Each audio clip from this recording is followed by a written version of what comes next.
श्रीगुरुभ्यो नमः। ओं श्री परमात्मने नमः। ओं श्री कामेश्वरी कामेश्वराभ्यां नमः। ओं वन्दे वन्दारमन्दारं वृन्दावन विनोदितं वृन्दावन कलानाथं पुरुषोत्तमद्भुतम्। ओं पुरुषोत्तमाय नमः। ओं श्री सत्यनारायणाय नमः। अभी तक हमने यह श्रवण किया था कि वह कन्या जो है दुर्वासा मुनि से गुस्सा होकर अपना बखान करने लगी और कहने लगी कि हे मुनि, मैं आपकी बात नहीं सुनूंगी। और उसके बाद महामुनि चले गए। उसके बाद उसने जो है महादेव की तपस्या का व्रत लिया। उसके बाद वह उस तपस्या के लिए आतुर हुई। आज उसकी कथा हम सुनने जा रहे हैं। एक बार नारद जी बोले, हे महामुनि, आप यह बताइए कि उस कन्या का क्या हुआ, अब वह कैसे करने लगी। नारायण जी बोले, हे बस, वह कन्या जो है शिव जी की अत्यंत कठिन तपस्या, मतलब जिसको बड़े बड़े योगी जन भी नहीं कर पाते, वह उस तपस्या के लिए आतुर होके उसको कहने लगी।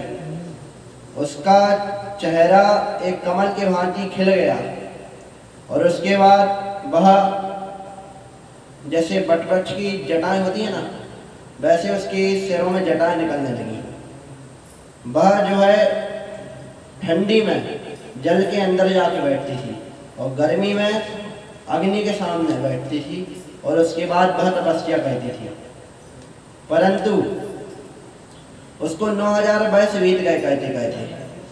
9000 वर्ष से वह कन्या जो है भगवान शिव की कठिन तपस्या करते हुए, और वो भोजन किस प्रकार का कहती थी, धुआं होता है, बट वृक्ष बिल्व के पत्रों का धुआं होता है, उस धुआं को पीती थी।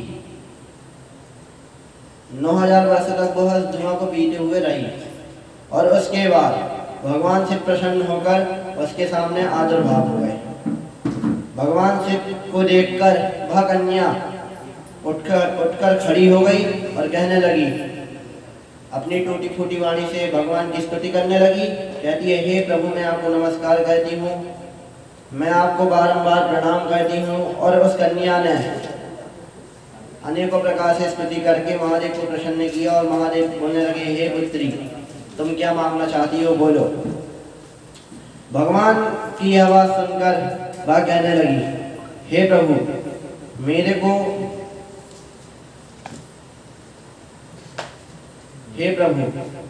को पति चाहिए। मेरी कामना पति की है, मैं पति ही चाहती हूँ, मैं पति ही चाहती हूँ और मेरे को पति ही चाहिए। तो शिव जी प्रसन्न होकर बोले, हे देवी, तुम जो है 5 बार पति बोल चुकी हो, इसीलिए जो है तुमको पति ही प्राप्त होंगे।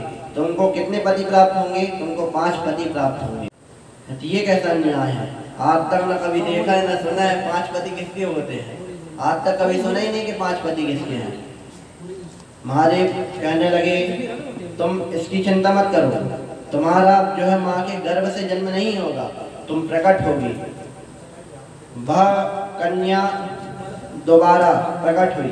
अब वह कन्या जो है, उनके जो पति हैं पांडव, वह पांडवों की पत्नी रहेगी। 5 उसके पति रहेंगे। कोई धर्मात्मा, कोई सन्यासी के समान रहेगा, कोई राजा के समान रहेगा। उसके ऐसे पतियों का बखान कहते हुए भगवान शंकर बोलने लगे। तो वह कहती है, हे प्रभु, ऐसा कैसे हो सकता है?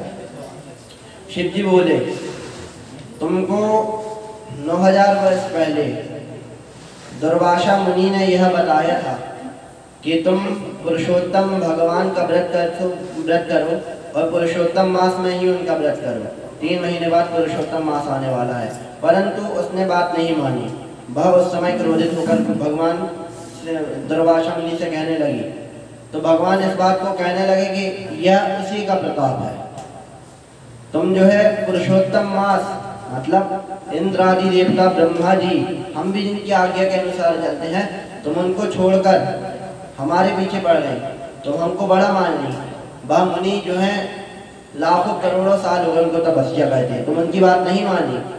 यह तो हमारी मूर्खता थी। इसीलिए हे मूढ़े, मैं तुमको यह वरदान देता हूँ कि तुम्हारी जो है सभी पूजा करेंगे, परंतु यह है कि तुम पुरुषोत्तम मास की उस समय दुर्वासा मुनि ने उनसे कहा था तुम इस जन्म में या अगले जन्म में, लेकिन भोगोगी जरूर। यह जो तुमने पुरुषोत्तम मास के बारे में कहा है इसके बारे में तुम भोगोगी, परंतु उस समय उसने नहीं माना।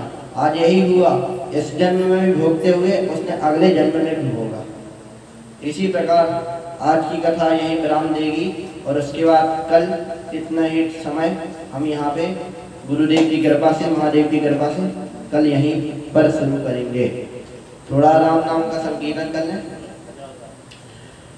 श्री राम जय राम जय जय राम, श्री राम जय राम जय जय राम, श्री राम जय राम जय जय राम, श्री राम जय राम जय जय राम, श्री राम जय राम जय जय राम, श्री राम जय राम जय जय राम। हर हर महादेव शंभो काशी विश्वनाथ गंगे, हर हर महादेव शंभो काशी विश्वनाथ गंगे, हर हर महादेव शंभो काशी विश्वनाथ गंगे, हर हर महादेव शंभो काशी विश्वनाथ गंगे। बोलिए शंकर जी भगवान की, कामेश्वर महादेव की, सद्गुरुदेव भगवान की, पुरुषोत्तम भगवान की, धर्म सम्राट जगत गुरु शंकराचार्य भगवान की। नमो पार्वती पतये, हर हर